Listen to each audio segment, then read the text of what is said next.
Good morning बच्चों, कैसे हैं आप सब लोग। होप सो सब बढ़िया होगा, स्वस्थ होगा। तो चलिए बच्चों, जो मेरी लेक्चर सीरीज चल रही है for MME 1 economics honours semester 1 के लिए मैथ्स का पेपर है। और मैथ्स का मेरे बच्चों बहुत जबरदस्त यूज है इन इकोनॉमिक्स। तो पिछली क्लासेस तक हम लोग क्या कर रहे थे, हम एक टॉपिक लेके चल रहे थे मैथमेटिकल लॉजिक्स, जिसको मैंने डेवलप किया था फॉर प्रूविंग सम थ्योरम्स। मैंने आपको शायद बताया भी होगा कि दुनिया में किसी भी चीज को प्रूफ, किसी भी थ्योरम, किसी भी लेमा, किसी भी रूल को प्रूफ करने के लिए जिन 4 टेक्निक्स का यूज किया जाता है वो टेक्निक्स डेवलप की गई है by the theory of mathematical logics के अंदर। तो किसी भी थ्योरम को प्रूफ करने के मेरे बच्चों 4 मेथड्स होते हैं। आज वो चारों मेथड्स हम लोग डिस्कस करेंगे। पहला मेथड होता है डायरेक्ट मेथड, दूसरा मेथड होता है कंट्राडिक्शन मेथड, थर्ड मेथड मेरे बच्चों या सेकंड मेथड को आप इनडायरेक्ट मेथड भी कह सकते हैं। जो थर्ड मेथड होता है वो मेथड ऑफ कंट्राडिक्शन होता है। फोर्थ मेथड मेरा मेथड ऑफ प्रिंसिपल इंडक्शन होता है। तो ये तो 4 मैंने सिंपली आपको बस नाम बताए हैं। आज इन चारों के बारे में क्या कैरेक्टरिस्टिक है, क्या डेफिनेशंस है, क्या ये रूल्स है, वो आज हम लोग क्लास के अंदर डिस्कस करेंगे।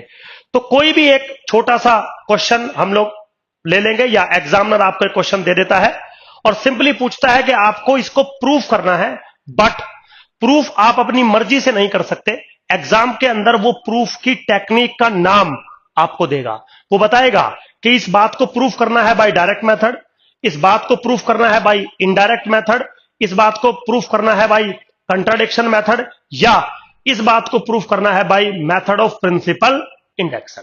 वो बोलेगा आपको। तो आप कर किसी और तरीके से भी कर सकते हैं, बट एग्जाम हॉल में वही तरीका आपको लिखना पड़ेगा जिस फॉर्मेट में आपको क्वेश्चन पूछा गया है। तो चलिए मेरे बच्चों, विदाउट वेस्टिंग द टाइम हम लोग बात करते हैं प्रूफ टेक्निक्स की। तो सबसे पहले तो हम जब भी कोई थ्योरम्स हमने दी जाती है या प्रूफ करने के लिए बोला जाता है, तो दुनिया का हर एक थ्योरम अगर आपको लिखना होगा तो कंफर्म उसका जो फॉर्मेट होता है वो होता है P इंप्लाइज Q।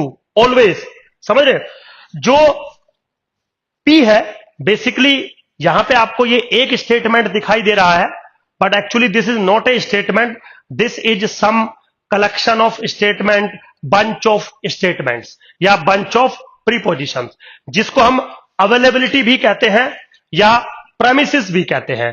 तो this is what this P part is nothing but premises या collection of given prepositions, collection of given statements जो ऑलरेडी आपको नोन है।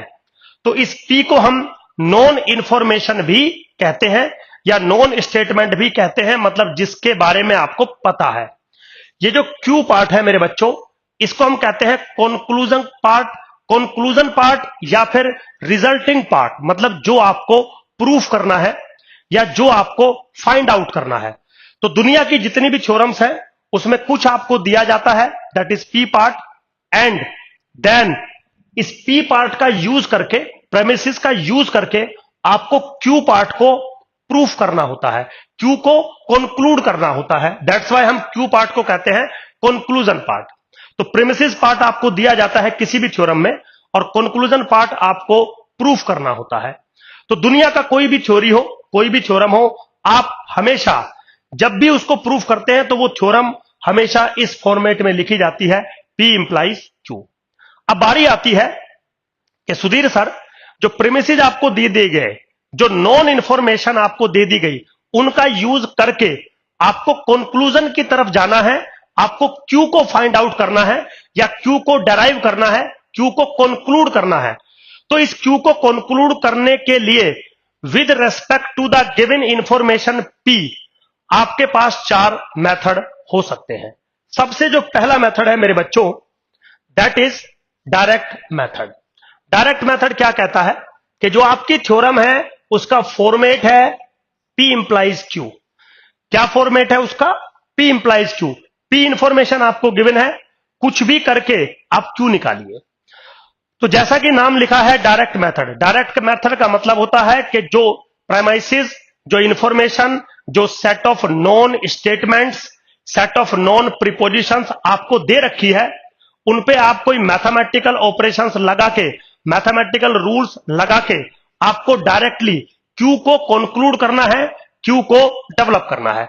तो आप पी लेके चलेंगे और कुछ मैथमेटिकल फॉर्मुलेशंस लगाएंगे, मैथमेटिकल इनइक्वेशंस, इनइक्वालिटीज, कंडीशंस लगाएंगे और जो क्यू स्टेटमेंट है आप उसको डेराइव करके दिखा देंगे।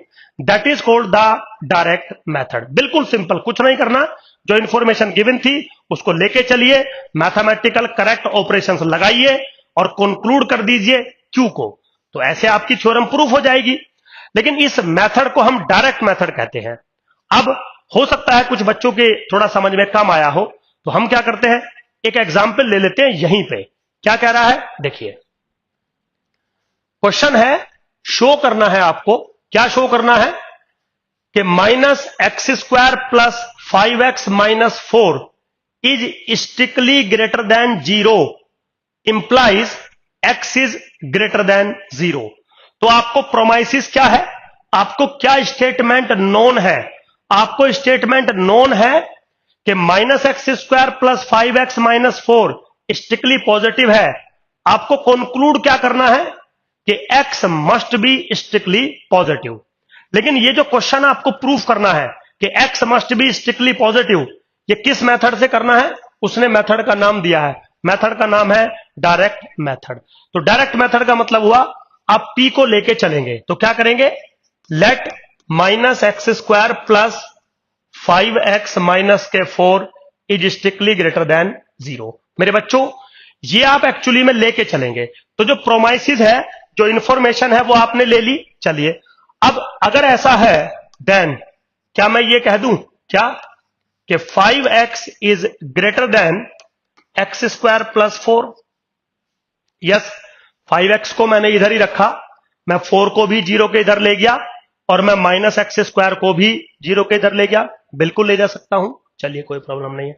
अब अगर आप गौर से देखें, x जो है वो एक्चुअली में तो रियल नंबर है। x एक्चुअली में दुनिया का कोई भी रियल नंबर हो, जो x² आपका होता है, जो x² होता है वो confirm greater than equal to 0 होता है। तो क्या मैं ये लिख दूं, अगर 5x ग्रेटर देन है x² प्लस 4 से, तो कंफर्म गारंटीड है this must be greater than equal to 4। क्यों?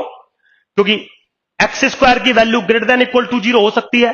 तो ये जो एक्सप्रेशन होगा वो confirm greater than equal to 4 होगा। क्यों? आप ऐसे देख लीजिए, अगर x² greater than equal to 0 है, सपोज फॉर एग्जांपल, तो x² प्लस 4 आप दोनों तरफ 4 ऐड कर दीजिए, तो क्या मिलेगा, x² plus 4 is greater than equal to 4। तो आप क्या लिख सकते हो, x² plus 4 is greater than equal to 4, बिल्कुल लिख सकता हूं मैं। तो ये चीज confirm greater than equal to 4 आएगी, कोई प्रॉब्लम नहीं है बिल्कुल भी।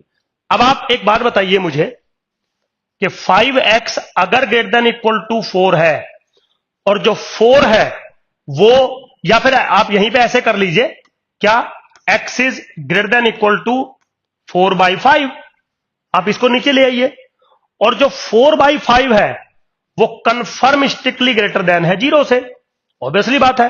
तो आप क्या कंक्लूड करेंगे कि x must be greater then 0। बिल्कुल सिंपल, ये स्टेप्स आपको बस उसको लिख के दिखाने हैं एग्जामिनर को, ताकि वो समझ सके कि जो आप काम कर रहे हैं डायरेक्ट थ्योरम पे, डायरेक्ट थ्योरी पे, वो वर्क कर रहा है। तो डायरेक्ट मेथड क्या कहता है कि आपको जो P प्रेमाइसिस इंफॉर्मेशन नोन है, आप उसको लेके चलिए, कुछ भी थोड़ा सा मैथमेटिकल वर्क करते हुए चले जाइए और वो लेके आइए जो आपको दिखाना था। तो मुझे क्या गिवन था, मुझे ये इंफॉर्मेशन गिवन थी और मुझे ये इंफॉर्मेशन कंक्लूड करनी थी। तो मैं अपनी इस इंफॉर्मेशन को लेके चला और मैंने कुछ मैथमेटिकल रूल्स, कुछ मैथमेटिकल बातें अप्लाई करी, और अप्लाई करने के बाद लास्ट में मैंने कंक्लूड कर दिया कि x must be strictly greater then 0। बिल्कुल सिंपल है, कोई ऐसा रॉकेट साइंस नहीं है बिल्कुल भी। तो मेरे बच्चों ये एक मेथड है। अब कोई बच्चा बोलेगा सुधीर सर इसके तो और बहुत सारे मेथड हो सकते हैं। यस, वही तो आज आपको पढ़ा रहा हूं, लेकिन पॉइंट टू बी नोटेड, ये जो आप कर रहे हो ना, अगर आपने गौर से चीजों को पढ़ा होगा, P इंप्लाइज Q, तो ये बेसिकली एक थ्योरम है जिसका P part implies Q part आपको डिस्कस करना है। ये आपका P पार्ट है, ये इंप्लाइज हो गया, और ये आपका Q पार्ट है। लेकिन क्वेश्चन मेन ये है कि ये जो थ्योरम आप प्रूफ कर रहे हैं, ये जो कंपोजिशन इंप्लीकेशन स्टेटमेंट आप प्रूफ कर रहे हैं, इसको प्रूफ करने का जो तरीका है वो डायरेक्ट मेथड है। समझ गए? बिल्कुल सिंपल। ठीक है। दूसरा मेरे बच्चों, अगर आप थोड़ा सा आगे चलें तो दूसरा मेरा मेथड होता है जिसका नाम है इनडायरेक्ट मेथड। इनडायरेक्ट मेथड थोड़ा समझाता हूं आपको। जैसे डायरेक्ट मेथड में क्या था, आप P लेके चले और आपने प्रूफ कर दिया Q। इनडायरेक्ट मेथड थोड़ा सा रिवर्स चलता है। कैसे चलता है देखिए। सबसे पहले तो आपको एक बात बताऊं कि जैसे कि मैंने अभी बताया कि दुनिया का कोई भी थ्योरम हो, चाहे वो इकोनॉमिक्स में हो, चाहे मैथमेटिक्स में हो, चाहे फिजिक्स में हो, कहीं पे भी हो, उस थ्योरम को हम P इंप्लाइज Q के फॉर्मेट में लिख सकते हैं। ये कंफर्म रूल है। P is what available information, Q is what concluding information, मतलब जो आपको चाहिए। लेकिन पिछली क्लासेस को अगर आप थोड़ा सा नोट करें तो मैंने वहां पे आपको एक चीज समझाई थी कि P implies Q is equivalent statement of negation Q implies negation P। आप इसको थोड़ा सा केयरफुली डील करिए। तो आपको प्रूफ तो क्या करना था, P इंप्लाइज Q, लेकिन मैंने आपको पिछली क्लास में यह समझा रखा है कि P इंप्लाइज Q का इक्वलेंट जो मैथमेटिकल लॉजिक होता है वो ये भी हो सकता है, negation Q implies negation P। तो ये तो बिल्कुल अपोजिट है। तो मतलब जो चीज आपको अवेलेबल थी उसको आप प्रूफ करना चाहते हैं इन टर्म्स ऑफ नेगेटिव, और जो चीज आपको प्रूफ करना था, कंक्लूड करना था, उसको आप लेके चल रहे हैं with respect to negative scenario. इसका मतलब अगर आपको इनडायरेक्टली अपनी बात को प्रूफ करना है, डायरेक्टली नहीं करना, इनडायरेक्टली करना है, तो हम क्या करेंगे, नेगेशन Q लेके चलेंगे, इंप्लाइज प्रूफ कर देंगे नेगेशन P। क्यों? क्योंकि अगर आपको कहीं पे ये चीज प्रूफ करनी थी तो इसका जो इक्वलेंट वर्जन है वो मैं आपको ऑलरेडी बोल चुका हूं। तो मैं थोड़ी कुछ कह रहा हूं, जो भी है वो पिछला मैथमेटिक्स मुझे कह रहा है। मुझे तो प्रूफ यही करना था, लेकिन इसको प्रूफ करने का जो तरीका है वो मैंने चेंज कर दिया कि मैं इसको ऐसे ना प्रूफ करके मैं इसको ऐसे प्रूफ करना चाहता हूं। तो ये मेथड चेंज हो गया। तो इस मेथड का हमने नाम रख दिया इनडायरेक्ट मेथड। तो जो कंक्लूड करना था उसके नोट को मैं लेके चलूंगा, और जो मुझे गिवन इंफॉर्मेशन थी उसके नोट को मैं कंक्लूड करूंगा। तो जो कंक्लूड करना था उसके नोट को मैं लेके चलूंगा, और जो मुझे गिवन इंफॉर्मेशन थी उसके नोट को नेगेशन P मैं कंक्लूड करना चाहता हूं। तो ये एक अनदर वे हो गया when we proving some theorem and the famous indirect method. मेरे बच्चों, आपको पता होना चाहिए कि डायरेक्ट मेथड कौन है, इनडायरेक्ट मेथड कौन है, क्योंकि एग्जाम में ये चीज मैटर करती है। चलिए जी, अब फिर से वही बात है, इस पे क्वेश्चन ले लेते हैं। तो मैंने जानबूझ के बिल्कुल सेम क्वेश्चन लिया है हर जगह, ताकि आपको पता लग जाए कि एक ही क्वेश्चन हर जगह एप्लीकेबल है। क्या कह रहा है, शो करना है आपको वही बात, बिल्कुल सेम बात, but by the indirect method. तो इसका मतलब इनडायरेक्ट मेथड है तो आप क्या शो करना चाहते हैं, आप शो करना चाहते हैं if x is less than equal to 0 implies minus x square plus 5x minus के 4 is less than equal to 0। इसका मतलब अब जो आपका एम रहेगा बाय द डायरेक्ट मेथड वो ये रहने वाला है। क्यों? क्योंकि नेगेशन Q, अब जब नेगेशन Q क्या है, x इज ग्रेटर देन 0, तो नेगेशन Q क्या होगा, x is less than equal to 0। अब ये आपका नेगेशन Q हो गया इंप्लाइज, और ये हो गया आपका नेगेशन P। तो अगर आप यहां से चल के यहां पर आ जाते हैं, दिस इज इक्वलेंट, मीनिंग कि आपने ये चीज प्रूफ कर दी। लेकिन मेथड कौन सा लगाया, मेथड लगाया मेथड ऑफ इनडायरेक्ट सिचुएशन या इनडायरेक्ट मेथड, डजंट मैटर। ठीक है बेटा, तो बिल्कुल सिंपल है। अगर आप गौर से देखें इसको कैसे हम लेके चल सकते हैं, let x is less than equal to 0। Suppose x is less than equal to 0, मैंने मान लिया कि भाई कंफर्म ऐसा होगा। ठीक है, अब एक बात बताइए बच्चों, अगर x इज लेस देन 0 है then 5x must be less than equal to 0। Done, इसमें कोई प्रॉब्लम नहीं है। 5 एक पॉजिटिव नंबर है, मान लो इसको इक्वेशन नंबर 1 आप डाल लीजिए। ठीक है, नाउ माइनस के x square minus 4 is strictly negative. Yes, दुनिया का कोई भी एक्स हो, माइनस के x square minus 4 confirm strictly less than 0 बनेगा। Equation number 2। ठीक है बेटा, चलो अब आप एक काम करो, इक्वेशन नंबर 1 और इक्वेशन नंबर 2 को ऐड कर दो। तो जब इक्वेशन नंबर 1 और इक्वेशन नंबर 2 को ऐड करोगे तो आपको क्या मिलेगा, माइनस के एक्स स्क्वायर प्लस के 5x माइनस के 4, ये लेस देन इक्वल टू 0 है, ये लेस देन 0 है, so this must be less than equal to 0। ठीक है बेटा, कोई प्रॉब्लम नहीं है। आप पहले स्टेप में अगर यहां स्ट्रिक्टली लेस देन 0 लिखोगे तो मैं इसको लेस देन 0 भी लिख सकता हूं। ये रूल शायद आपने कभी 12th क्लास में पढ़ा होगा।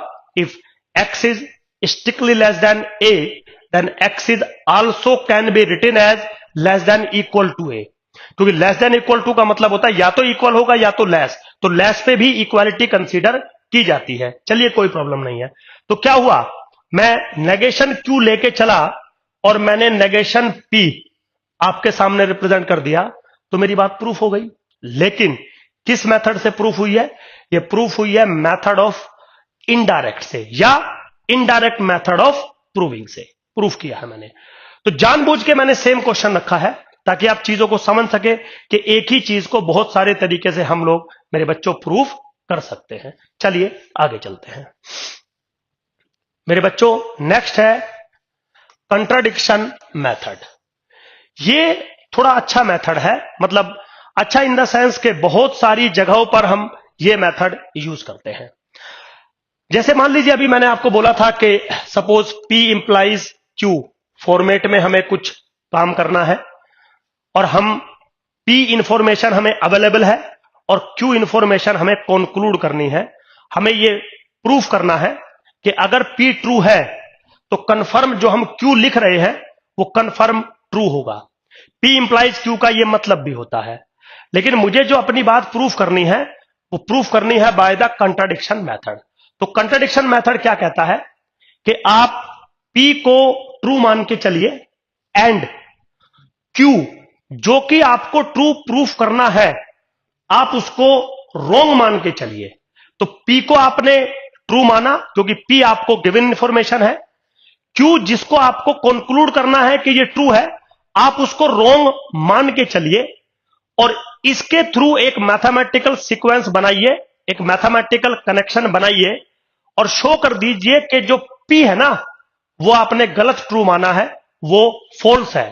तो क्या होगा, एक कंट्राडिक्शन मिल जाएगी आपको। कंट्राडिक्शन क्यों मिल जाएगी आपको कि P को आप ट्रू मान के चले, Q को आप फॉल्स मान के चले, और जब आपने मैथमेटिकल लॉजिक्स लगाए तो जो P था आपका जिसको आप ट्रू मान के चल रहे थे वो फॉल्स हो गया। तो इसका मतलब कोई ना कोई गलती की है, इसको हम कहते हैं कंट्राडिक्शन हो गया। आप मान के चल रहे थे P को ट्रू, लेकिन हमारा कंक्लूड हुआ कि P तो फॉल्स है, तो बात में कंट्राडिक्शन हो गया ना। तो कंट्राडिक्शन का मतलब है कि जो Q आपने फॉल्स माना था वो एक्चुअली में ट्रू है।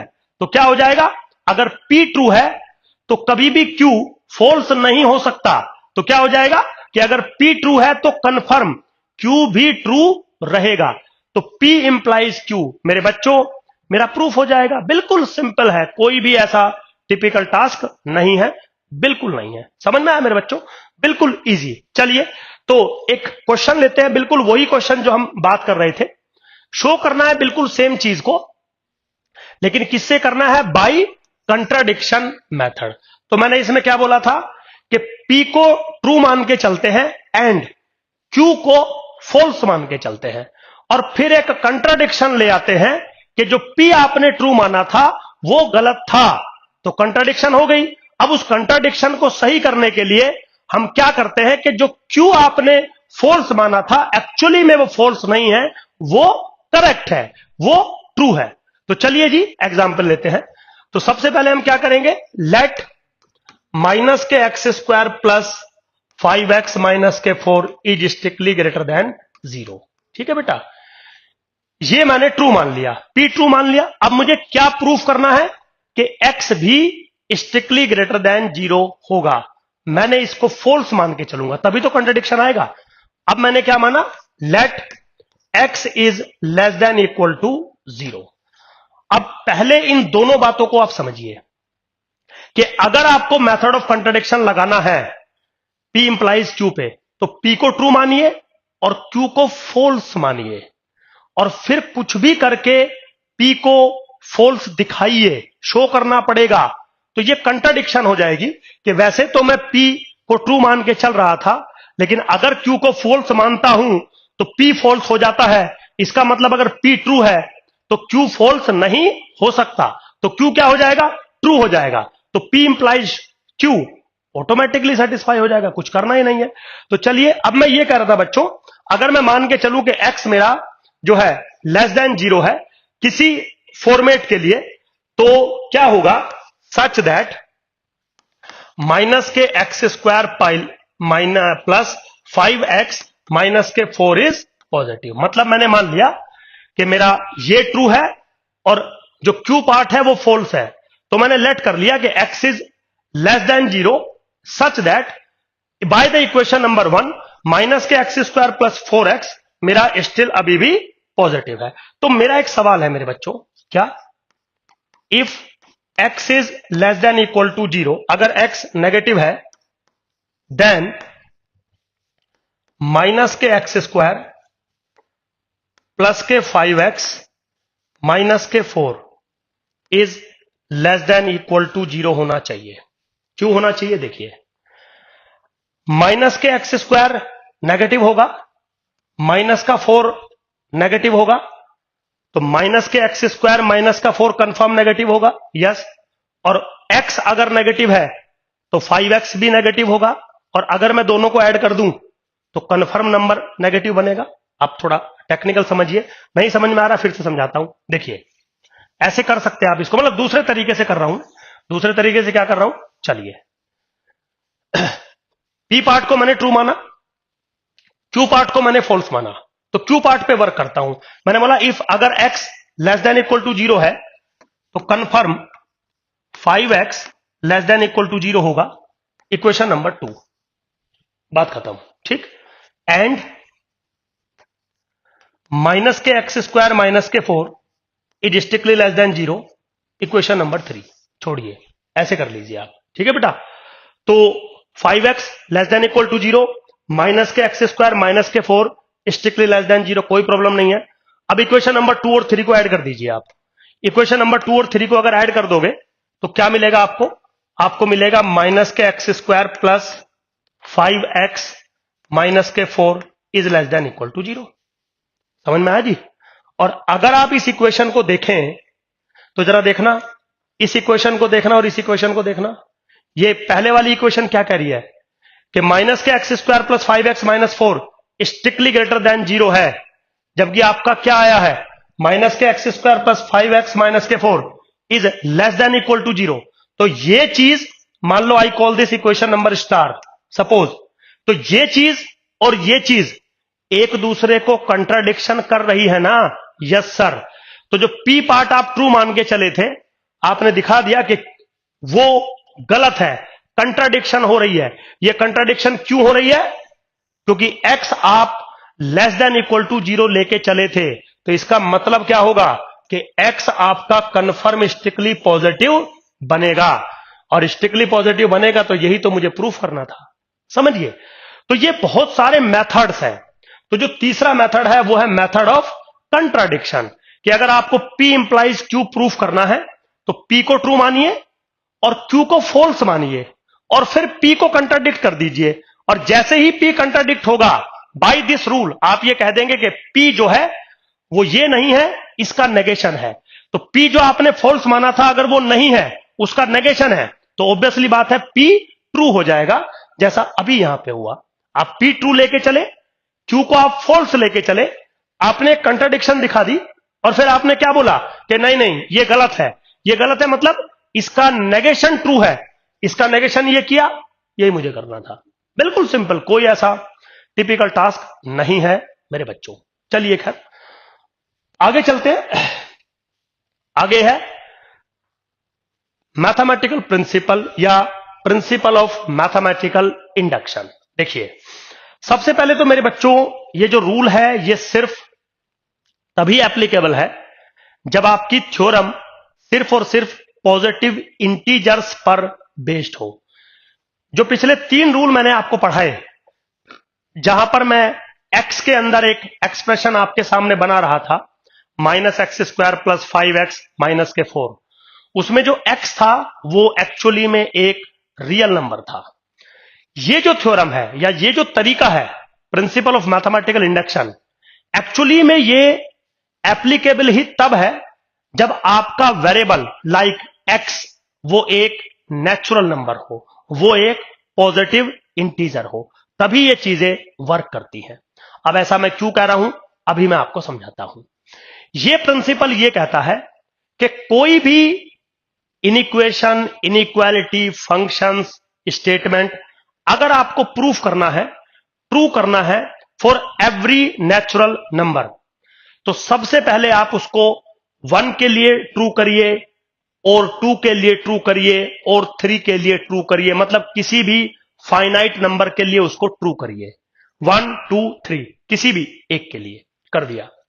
फिर आप उसको किसी नेचुरल नंबर k के लिए सपोज कर लीजिए कि मान लीजिए ये किसी नेचुरल नंबर k के लिए वैलिड है, मान लिया, और फिर उसको k+1 के लिए ट्रू कर दीजिए। समझ गए? तो जब 1 के लिए आपने ट्रू कर दिया, k के लिए अगर आप मान लेते हैं कि ये ट्रू है, और k+1 के लिए आपने ट्रू कर दिया, और k कोई भी नेचुरल नंबर है, तो 1 के लिए ट्रू हो गया, 1+1 के लिए ट्रू हो जाएगा, 1+2 के लिए ट्रू हो जाएगा, 3+1 के लिए ट्रू हो जाएगा, 4+1 के लिए ट्रू हो जाएगा, अप टू सो ऑन, चलता चला जाएगा। तो जो सिस्टम आपका नेचुरल नंबर पर डिपेंड करता था, जो सिस्टम आपका नेचुरल नंबर पर डिफाइंड था, वो आपने शो कर दिया, वो आपने प्रूफ कर दिया कि वो ट्रू है हर एक नेचुरल नंबर के कोरस्पॉन्डिंग। तो हर एक नेचुरल नंबर के कोरस्पॉन्डिंग कैसे आपने प्रूफ करना है?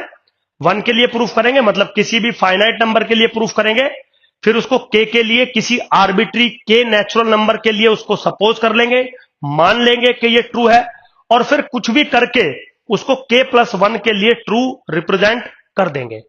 अगर आप ऐसा कर पाए तो हम बोलेंगे कि दिस स्टेटमेंट जो भी आपको दिया जाएगा, this logic, this theorem, this function, this inequality, जो भी आपको दिया जाएगा वो वैलिड है फॉर नेचुरल नंबर्स। बस यहां पे मेरे बच्चों प्रॉब्लम यही है कि यहां जो भी बातें होंगी, जो भी कहा जाएगा, वो रियल नंबर के रेस्पेक्ट में ना होके नेचुरल नंबर या पॉजिटिव इंटीजर्स के रेस्पेक्ट में ही होती है या मानी जाती है।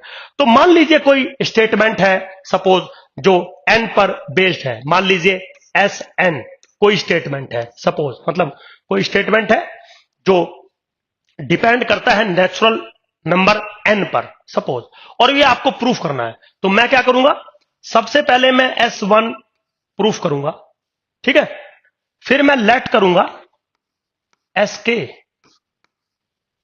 ठीक है, देन मैं प्रूफ करूंगा Sk+1।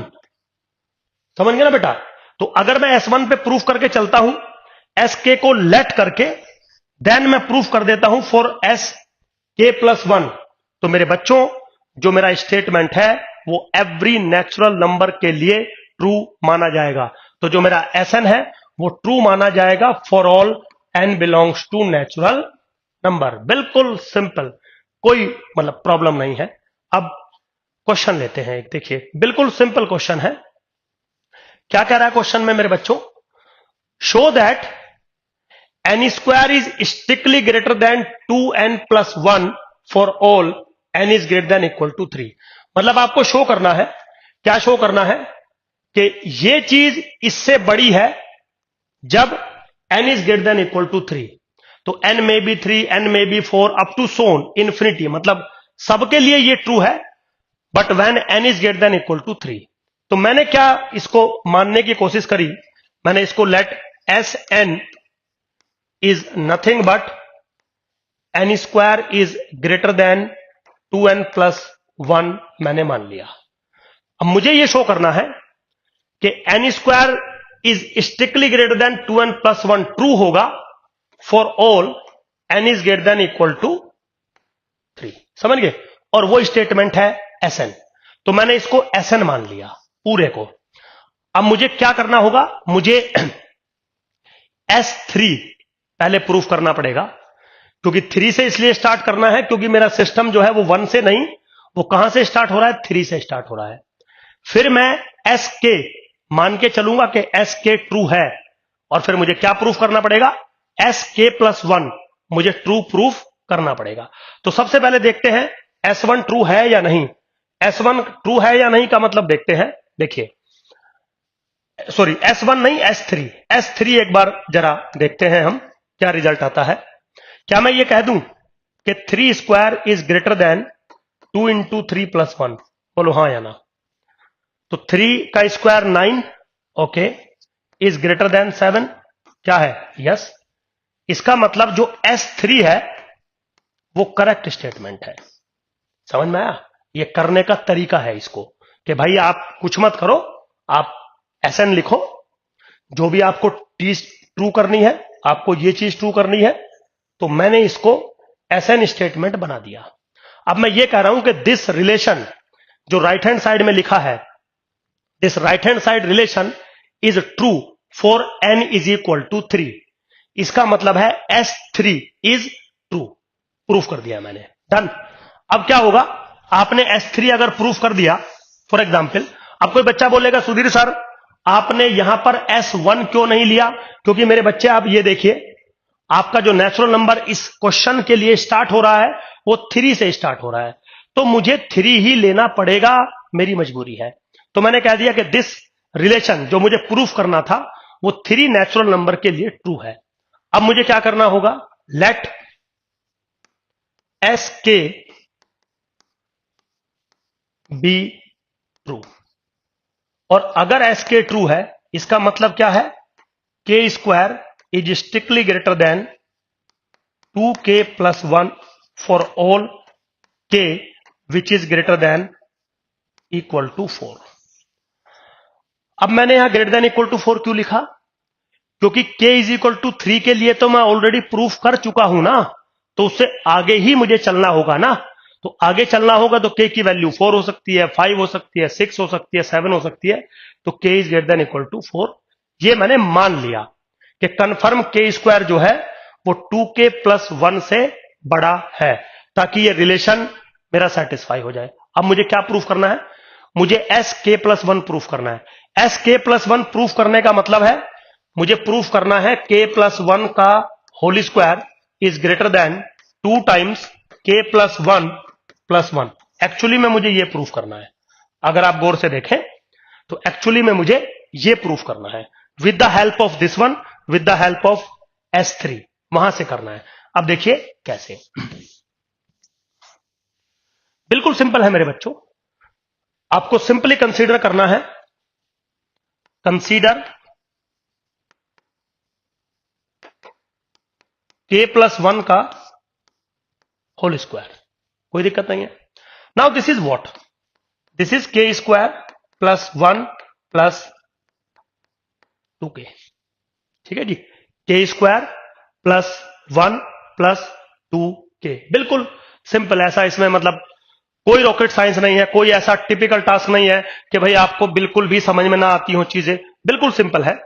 अब एक बात बताइए आप मुझे छोटी सी, जैसे मैंने लिखा यहां पे K square plus 1 plus 2K, क्या मैं ये कह सकता हूं कि this is greater than 2K plus 1 plus 2K plus 1? क्यों?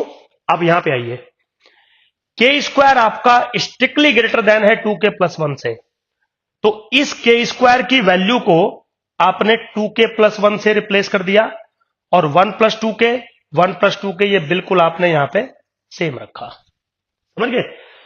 तो आपने जो SK लेट किया था, आपने जो SK लेट किया था वो K square strictly greater than 2K plus 1 आपने यहां पे पुट कर दिया। मतलब K स्क्वायर के प्लेस पे, इस K स्क्वायर के प्लेस पे इससे छोटी वैल्यू आपने पुट कर दी 2K प्लस 1, और इस चीज को आपने बिल्कुल सेम रखा। सबसे पहले ये अगर आपको हो सकता है ये समझ में आया होगा, चलिए ठीक है। अब मैं ये कह रहा था मेरे बच्चों, इसको मैं कैसे लिख सकता हूं, 2K प्लस 2 प्लस 2K, बिल्कुल मतलब सिंपली लिखा है। इस 2K को सेम रखा, इस 1 को ऐड करके 2 कर दिया, और इस 2 को यहां सेम रखा बिल्कुल। तो मुझे क्या मिल गया, मैं थोड़ा सा अगर कहीं से रब करूं इसको,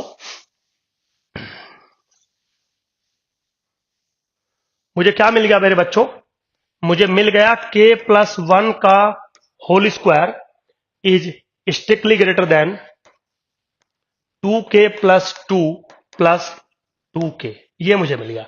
अब मैं ये कह रहा था, क्या आप ये कह सकते हैं कि 2k is strictly greater then 1, हाँ या ना? यस, क्योंकि k क्या था, k greater than equal to 4 था ना। तो अगर k greater than equal to 4 है तो 2k greater than equal to 8 होगा ना, तो ग्रेटर देन 1 होगा ना कंफर्म। तो 2k is strictly greater then 1, तो मैंने इस 2k को रिप्लेस कर दिया 1 से, तो this is greater than 2k + 2 + k 1। अब आप बोलेंगे सुधीर सर आपने ऐसा ही क्यों किया? भाई क्योंकि मुझे कुछ काम करना है। क्या काम करना है समझाता हूं, देखिए। अब आप कुछ मत करो, क्या मैं इसको ऐसे लिख सकता हूं, 2 टाइम्स कॉमन क्या k + 1 + k1, लिख सकता हूं ऐसा। और जैसे ही आपने ये लिखा, काम खत्म। अब आप गौर से देखिए, आप क्या कंक्लूड करना चाहते हैं? आप कंक्लूड करना चाहते हैं k + 1 का whole square is strictly greater than 2 times of k + 1 + k1। And मेरे बच्चों, this is nothing but s k + 1। आप चेक करके देख लीजिए, यही प्रूफ करना था आपको भाई, ठीक है ना? इस रिलेशन को आपको k + 1 के लिए प्रूफ करना था ना। आ जाओ, k + 1 का whole square is strictly greater than 2 times k + 1 + k1, बिल्कुल आप प्रूफ कर सकते हो ऐसा। तो बिल्कुल चीजें इन जर्नल बहुत सिंपल हैं, बिल्कुल वेरी सिंपल, कोई ऐसा प्रॉब्लम वाली बात नहीं है। तो आज की क्लास में मैंने आपको 4 पार्ट पढ़ाए कि भाई किसी चीज को प्रूफ करने के लिए हम 4 मेथड्स यूज करते हैं, डायरेक्ट मेथड, इनडायरेक्ट मेथड, ठीक है बेटा, contradiction method and method of principle induction. बिल्कुल सिंपल है, ऐसा कोई जो है ठीक है बेटा, प्रिंसिपल इंडक्शन है, चाहिए थोड़ा सा रब हो गया, चलो कोई बात नहीं। तो होप सो मेरे बच्चों यहां तक आपको चीजें समझ में आई होंगी। सिंपल है, कोई ऐसा टिपिकल टास्क इन चीजों में है नहीं। अब ये थ्योरी मैं आपकी सबसे पहले थोड़ा समझा रहा हूं आपको, बिल्कुल बेसिक लेवल पे। फिर क्या होगा, मैं एक एक क्वेश्चन आपको यहीं पे समझा रहा हूं, फिर हम जो असाइनमेंट डिस्कस करेंगे वहां पे मैं इन सब चीजों का यूज आपके साथ मेरे बच्चों डिस्कस करूंगा। होप सो आपको समझ में आया होगा। Thank you very much, bye.